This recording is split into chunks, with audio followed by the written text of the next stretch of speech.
We are talking about hot Bible sex, aka the Song of Songs. Now, I hate poetry.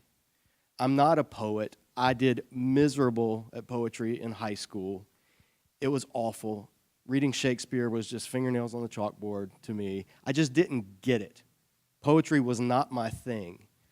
And so I didn't have an appreciation for it. So I would read through the Bible, even through seminary. I would just read and study the books, and when I'd come to the Psalms, just kind of put those aside. When I'd come to the prophet sections that are poetic, my eyes would glaze over, and I didn't have a love for poetry. So I thought, what better way to make myself have to appreciate Hebrew poetry than to teach the most famous Hebrew poem of all time in a Sunday school class? And a lot of it was, like people just,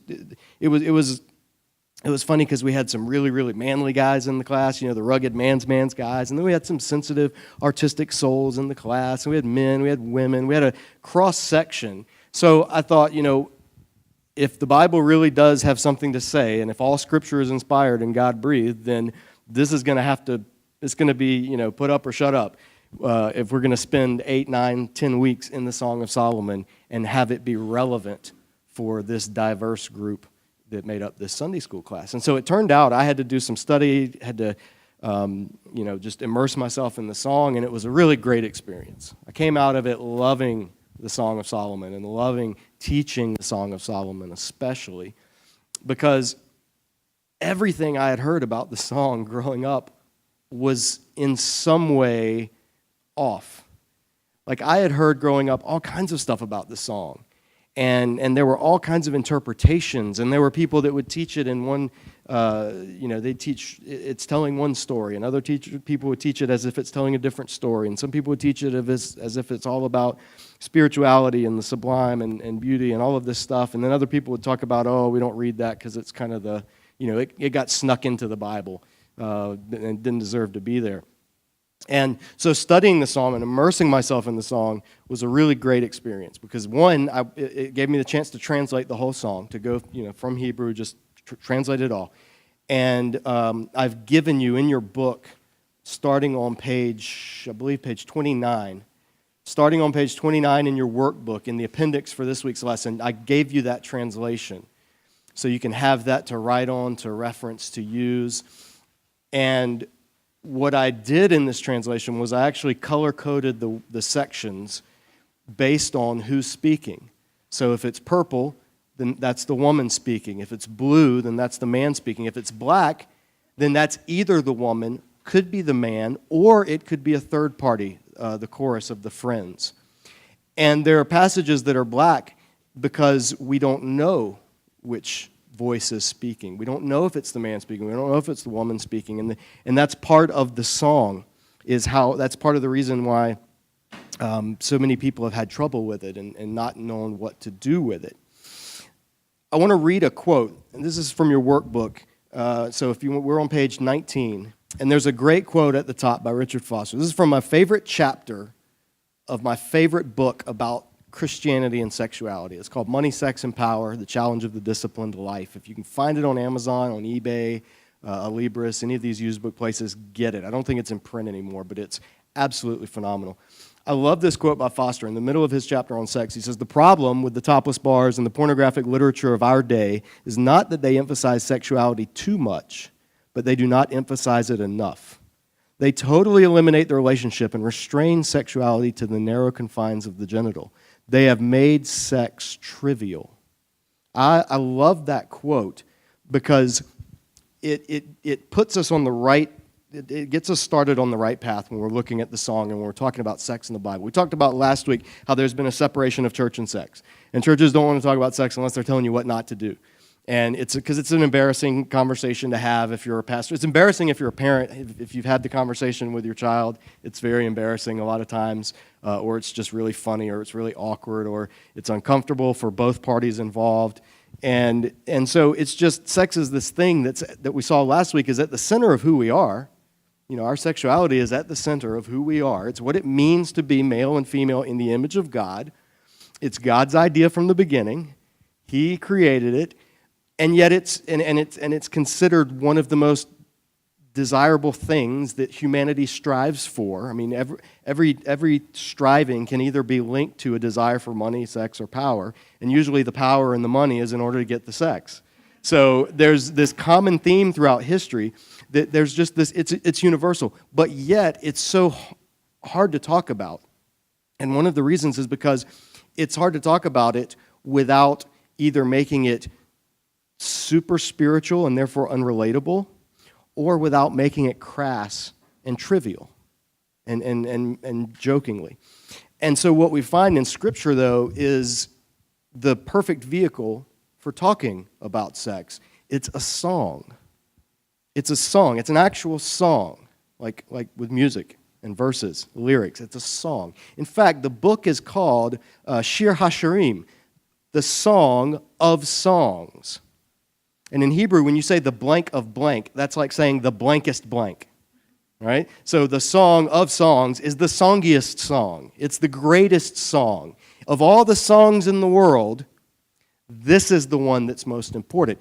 And the rabbis felt this way. This is about 1000 AD, Rabbi Akiva. He said, all the ages are not worth the day on which the Song of Songs was given to Israel. For all the writings are holy, meaning Scripture, but the Song of Songs is the holy of holies. In other words, for Rabbi Akiva, who's one of the most influential rabbis of all time in the history of Judaism, he says basically like the temple, and you have the courtyard, and you have the outer courts, and the inner courts, and then you have the tabernacle or the temple inside, and then in that, in the very center where God himself dwells, that's the Holy of Holies. Holy of Holies, meaning the most holy part of the temple. Well, this is the Song of Songs, the greatest song of them all. Now, part of the challenge is that songs can be interpreted in different ways.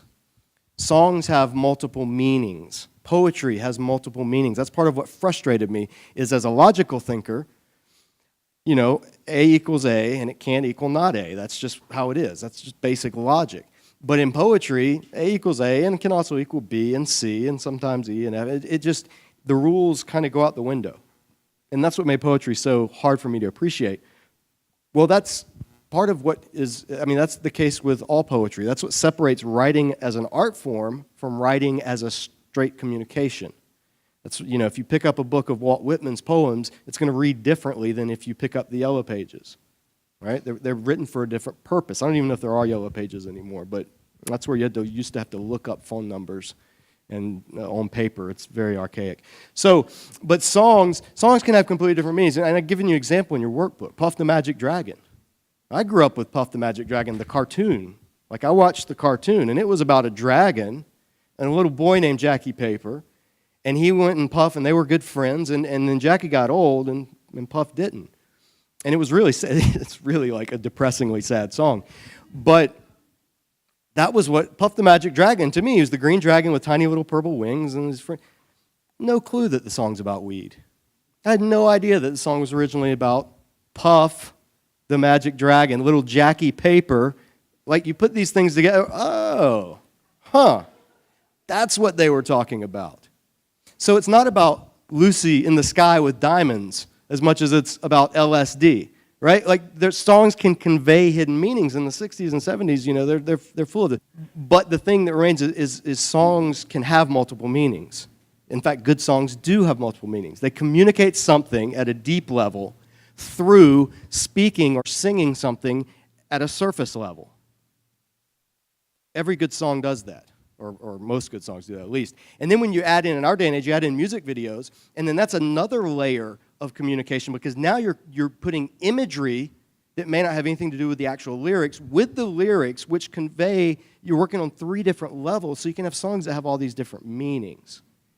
And as a result, people can read all kinds of things into it. They can listen to it, they can, oh, this is a really pretty song, I like this song. And then years later, you find out what it's about, and you're just like, wow, that's not at all what I thought this song was about. Well, the Song of Solomon is no different. It's like that. And people have thought that it's about all kinds of things. So some of the things they've talked about, one example, they've said it's about Solomon and his favorite bride. His favorite bride. So this is why I asked the question at the beginning, what do you know about Solomon? Well, one of the things about Solomon, he puts Hugh Hefner to shame. He was so promiscuous. But he justified it by marrying the people, marrying the women, then sleeping with them.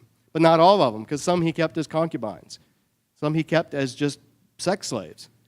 Solomon was if you can think of the word monogamy, and then think of the complete opposite in every way, shape, or form, then that's King Solomon. And the reason that this interpretation is even held is because the song's called the Song of Songs, which is by, for, or to Solomon. That's what it literally, that's the first line of the whole song. So a lot of people thought, oh, well, Solomon was wise, and it's part of the wisdom literature in Scripture. So Solomon, he wrote all these proverbs, he wrote all this poetry. David was his father. David was a rock star. He would have gotten his musical talents from David, who wrote all these psalms. So it stands to reason that Solomon wrote the song. So whenever it's talking about the king, whenever it's talking about the man, it's Solomon. Whenever it's talking about the woman, it's who? He had 1,000 wives when you count his concubines. So people have said, well, it's about the one he loved the most. That's ridiculous, I think. There's nothing in the song that would place it as taking place within a harem of 1,000 women.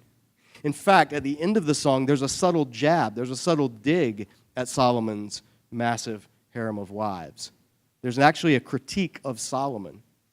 And we'll talk about what that means in a little bit, what that could possibly be referring to. But some people say, no, it's about Solomon, and it's about his favorite bride, from Egypt or something, whichever one he liked the most. Some say, no, it's actually about this farm girl, this girl that works the vineyards, and there's a shepherd boy, and they have this love affair. And they're actually separated by her being taken into Solomon's harem. So she's taken away by Solomon from her beloved. And so the song is her pining for her beloved and desiring him to come from the mountains and to come rescue her, to come to sneak into her chamber, and so they can be together. Or to flee out into the wild places, out in the pastures where they can be together. So some have read it as there's not two characters, there's three characters in this, and Solomon's the bad guy. Others have read it as it's actually God and his bride Israel. Jewish interpretations from the very beginning have read it this way. It's actually about God. He's the man, he's the beloved, and his bride, the woman, is Israel, the nation. And then after the time of Jesus, Christians who were influenced by that heavily said, well, no, it's actually Jesus and his bride, the church. Because Scripture does speak about the church being the bride of Christ and him being the bridegroom who comes to receive the bride. It's filled with that imagery. So there is precedence. And in Israel's history, God spoke of Israel as his bride. We saw last week, God talked about divorcing Israel and then taking her back, even though she was a cheating spouse. So there is precedent for understanding the concept of God and his people, or Christ and his church, as a marriage relationship. And then some have internalized that like they do, like we tend to do with every scripture, and we replace all the yous that are plural with a you that's singular, and we read it all as if it's me. So it's about God and his love for me, personally. They kind of strip the corporate element out of it. So this is how you'll get it. Usually when the song is worked into praise songs, worship songs of the past 20, 30 years, they'll sing, when they do sing passages that come from the songs, it's sung in a way that's like me and God and how much he loves me. I am my beloved's and he is mine. He brought me to his banqueting table. These are songs I sang in college. These are praise songs that were like me, and Jesus. So 3 different approaches. The reason that those even came up in the first place, though, is because of how blatantly sexual the song is. And the rabbis and the early Christian fathers who were heavily influenced by asceticism, they said, this can't be what it's about. It can't be about sex. It's too crass, it's too sensual, it's too hot to be just, it can't be in Scripture if it's just about sex. So there has to be a deeper meaning, and what we need to do is find that deeper meaning, break the code, then we can understand how to read it and interpret it correctly. So there'll be passages that talk about in the song where the the woman says, my beloved is like a sachet of myrrh resting between my breasts. And it's, myrrh you'd wear is kind of a perfume thing. And so the image is of him laying his head on her chest, them laying together between her breasts. Well, some early church fathers would take interpretations like, well, the breasts represent the Old Testament and the New Testament. And the lover is lying between them, his head between them, is like Jesus who spans the two testaments in the middle. I'm not making that up. That's a literal interpretation that someone actually suggested. And even John Wesley, founder of Methodism, who's a pretty good biblical expositor for a guy that traveled 250,000 miles on horseback preaching 2 or 3 times a day, he was a good expositor of Scripture. Even he, when he came to the Song of Solomon, said, it can't just be about sex. It's too base. If it's just about, it's got to have a more spiritual meaning. I don't know what it is, but there's got to be something more there. It's kind of the route that he took in his notes. Other people, I've even heard somebody have talked about, excited about how the Song of Solomon was all really about the rapture. And so you can read into it. It's about how when Jesus is going to come and he's going to take his church out of the world and there's going to be persecution and suffering and this and that. It's not about that. I will confidently say it is not about the rapture. I will stake my reputation on the fact that it is not about the rapture. But you can read into it all kinds of stuff if there's no... let me put it this way. The less familiar you are with the culture and the language from which a poem or a work of art comes, the more you're able to read into it.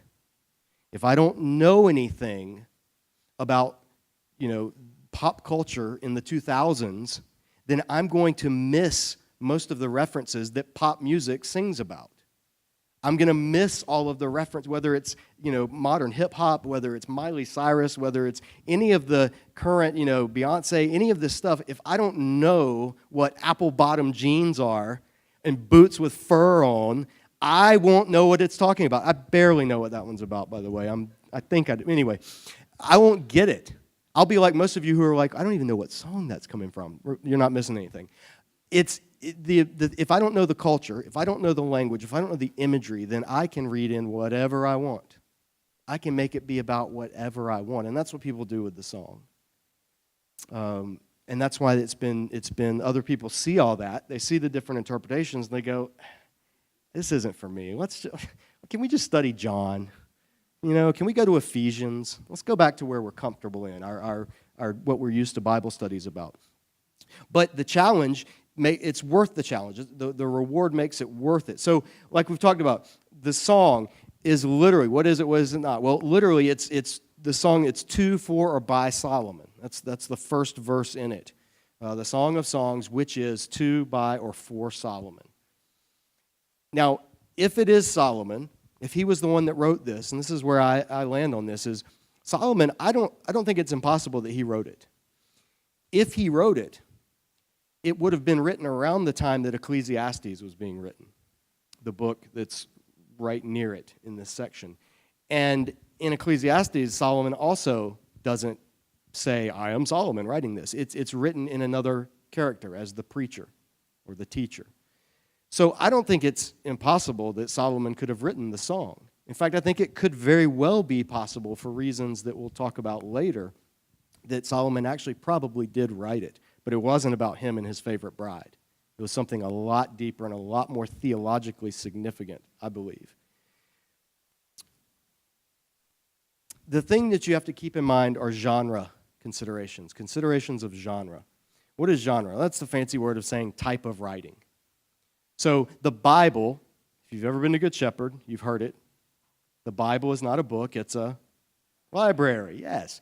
So within the library, there are different genres. You go to the Steel Creek Library, there's going to be a fiction section, there's going to be a biography section, there's going to be a cookbook section, there's going to be geography, there's going to be science, all of the different sections, different genres. You pick a book up from one section, you pick a book up from another section, and they probably won't read in similar styles because they're going to be different authors, they're going to be different types of writing. And that's the thing. This is we talk about this in Bible for the rest of us, but I want to restate it here because it's so crucial, is when you start talking about the Bible, you don't you don't say, this is how I'm going to read the Bible, and then go to the text.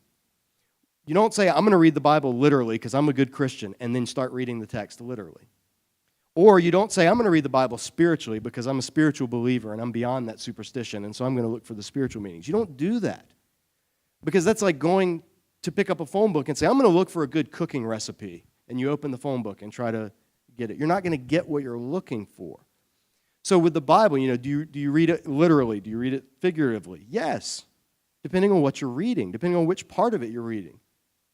You read it according to the type of literature it is, according to the genre. So there are certain types of writings that have certain aspects or characteristics that if you don't know about them, you will get off base from the very beginning. My favorite one to teach on is Revelation. I have a whole DVD series about it. And from the get-go, the first thing to know in Revelation is it is a type of writing called apocalyptic. Apocalyptic was a type of writing, and it had certain rules of interpretation. There are certain symbols that have stock meaning across all of the different apocalypses that we know of. So there are things that we can say, oh, that's what this is referring to, or we can say, well, that's definitely not what this is referring to, because we know the genre, we know the language. Well, the Song of Solomon is that way as well. There are parallels in ancient Egyptian literature that have striking similarities to the Song of Solomon. Egyptian love poems, for instance, there's a type of love poem, it's called a wasf, W-A-S-F. And it is basically these songs that are written with dialogue, like one person, the woman will say a part, and then the man will say a part, and then maybe their friends will say a part, and there's these spoken roles, and they spend time praising the different aspects, literally the different parts of the other's body. And they use metaphor and simile, and they use pastoral imagery, like pasture imagery, like the fields and the flowers and animals and architecture and all of this stuff. We know that there is this type of stuff in the ancient world. And we also know that during the time of Solomon, trade between Israel and Egypt was at an all-time high. In fact, Solomon married princesses from Egypt in order to solidify that. There was go-between. There was cultural exchange. So it stands to reason that there would be similarity. Now, there are striking differences between the song and the Egyptian love poetry, but there are enough similarities to let us know that we're not reading something that was just made up whole cloth from nothing. We're reading something that was written in the style that was popular around 950 BC or so. Give or take 1,000 years before Jesus. We get a window into that culture by looking at ancient Egyptian writings and ancient Egyptian love poetry and poetry from around the area. And so then we can go, oh, okay, all right. Now I may not get the actual reference of this particular metaphor or simile. I may not know exactly what he means when he says your neck is like the Tower of David. I don't exactly know what that means, but we can say what it probably means because we see these descriptions in other literature from the time. So it's not impossible, but we have to consider genre. We have to consider things like in a song. It's a song. It's not a story. It's not a handbook. It's not a marriage seminar guide. It's none of those things. It's a song. It's meant to be sung. It's meant to be read and heard as much as it is to be read and just reading it silently. In fact, reading it silently would have just been weird back in the day. It would have been sung. It's meant to be heard. And like songs that have refrains and verses and bridges and choruses and all of those musical terms that I'm pretending I know what they mean, like any other song, it doesn't just follow straight chronological order. Songs can jump back and forth. You can be in one location, and then you can be in another location. You can sing about one image, and then in the same verse, sing it using a different image. There's a fluidity to the imagery, to the words of the song, because it's a song. So we don't want to go to it. When we start reading it, we're reading through, like, I don't know what's going on in here. Well, if you're looking for a story, then yeah, you're going to get lost, because it does not tell one cohesive story. It doesn't give a linear plot. Now, some people have read it that way, and they've tried to teach it that way, and I know there are some good attempts to present it that way, and I'm not knocking those teachers, but at the end of the day, they have to add a lot of stuff as background that's not in the text in order to get the storyline to fit, which may or may not be true, but as it's given, it's a song. So we have to treat it as a song. We have to read it. You don't listen when you buy a CD. Nobody does that anymore. When you download a song, actually records are coming back around. I've been seeing a lot of records lately, so maybe it's all cyclical. Regardless of how you get your music, when you listen to an album, there's usually 10, 12, 15 tracks on an album. And when you listen to a song you like, you tend to go back and listen to it again. You don't just listen to your favorite song once and then go, I already listened to that. I'm good. Right? No, you listen to it all the time. You listen to it when you're driving to work. You listen to it when you're running. You listen to it when you're washing dishes. You listen to it when you're doing, you have it on. It becomes part of your vocabulary. It becomes the backdrop of your daily life. It would be crazy if somebody says, what's your favorite song? And you're like, oh, Michael Jackson's Thriller. Oh, well, what do you like about it? Well, I've only heard it once. Right? Well, then you would say, is that really your favorite song? If you've only heard it once, is it really your favorite song? No. If something's your favorite song, you listen to it a lot. You get to the point where you can sing it. You may not sing it well, but you can sing it. If you're a musician, you get to the point where you can play it. You try to emulate it. You take it in. Well, that's much closer to how all Scripture was intended to be read, but particularly the song. It's not a book you sit down and go through once and study and say, oh, I did that. What's next? It's a book that you meditate on, that you read constantly, that you listen to, that you put in an audio version that you can download for free online, or any of the good ones from Amazon, Audible, any of those. There's so many audio, or you just record your own, just reading it, but you listen to it, you hear it, and it starts to permeate who you are. And that's a good way to do any Bible study, by the way, but particularly with the song.